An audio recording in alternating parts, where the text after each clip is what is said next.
Karl Widerquist of Georgetown University, professor of political philosophy, joins us once again here in the studio in Doha. I want to talk about the Congress now, Karl, with you. Donald Trump didn't need the RNC to win this election. They almost all abandoned him. Paul Ryan abandoned him. The Bush family abandoned him. The Republicans in Congress right now are not his type of Republicans, many people say. Do you think they will work with him, or will they obstruct anything he tries to do? I think they'll work with him because they have a lot of overlap with him. He shored up his Republican support not by getting the leaders on his side, but by taking ideological stances where actually to the right end of the Republican Party there in the summer and fall of this year. A lot of the things he was saying, and that was just very standard far-right conservatism, and all of those things he can work with the Republicans on, lower taxes on the rich. Right. And so, but where does this leave the Republican establishment? I mean, again, they all almost abandoned him like 2-3 weeks before the election when the audio tape of his, you know, the way he talked about women came out. They all gave him up, basically.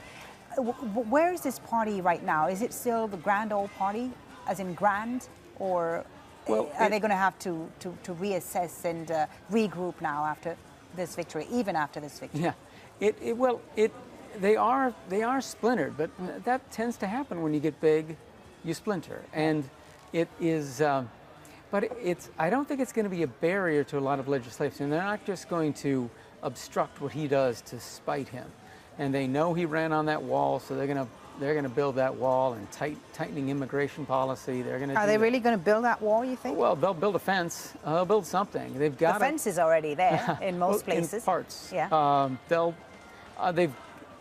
That was such a centerpiece of his campaign. They have to build something. Okay, let's talk about the Democrats now, the losers in this election. Hillary Clinton, who still hasn't given her concession speech, she's expected to do so in about an hour or so now. Where does this leave the Democratic Party and also the progressive Democrats? Do they distance themselves from the party now?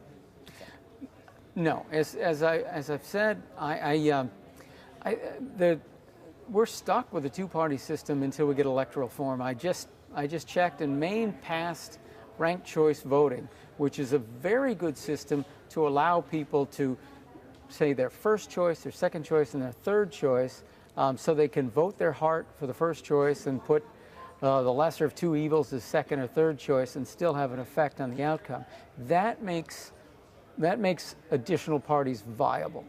And if we get reforms like that in more states, then you might see people going to another party. But progressive Democrats, if they want to get elected, if they want to pass something, they've got to try to take over the Democratic Party the way Trump took over the Republican Party. Can they do that, though? Is there anyone to do that? Yes. As a matter of fact, I think the real bright spot for the progressive Democrats here was of course, it turns out late that Hillary actually won the popular vote, which is a small piece of good news for the Democrats.